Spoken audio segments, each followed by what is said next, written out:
সেই দিন গ্রামের ঘরে যাইতেছিলাম, পথের মাঝেই হঠাৎ একহালা বৃষ্টি নামল।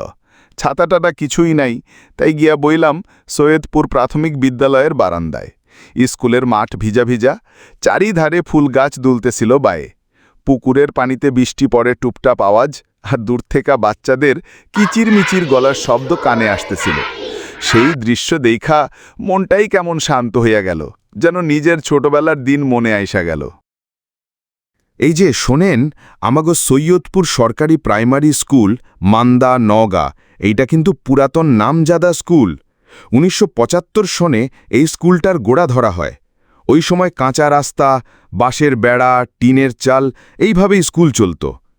এখন দেখেন পাকা দালান, সুন্দর খেলার মাঠ, চারিপাশে ফুলের গাছ, পেয়ারার বাগানও আছে। সকালের টাইমে ঘণ্টা বাজলেই বাচ্চারা বই খাতা নিয়ে লাইন দিয়া স্কুলে ঢোকে। মাস্টাররা খুব মন দিয়া পড়ায়। গাঁওর ছেলেমাইয়ারা এখন লেখাপড়ায় অনেক এগাইছে। এই স্কুল শুধু আমাগো শিক্ষা না, আমাগো গাঁওর মানিজ্জত। ১৯৭৫ থেকে এখন পর্যন্ত অনেক ডাক্তার, শিক্ষক, চাকুরিজীবী এই স্কুল থেকে পড়াশোনা কইরা বের হইছে। গাঁওর সবাই গর্ব কইরা কয়, আমাগো স্কুল আমাগো গৌরব। সৈয়দপুর সরকারি প্রাইমারি স্কুল এইটা হইল আমাগো গাঁওর গর্ব। ১৯৭৫ সালে গড়া। এক সময় দিনে হারকিনজেলে যাত্রা হইতো এই স্কুলের মাঠে।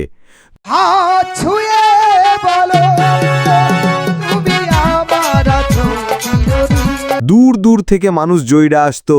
হারকিনের আলো আর ঢোলের শব্দে গোটা গাঁও জায়গা জায়গা উঠত।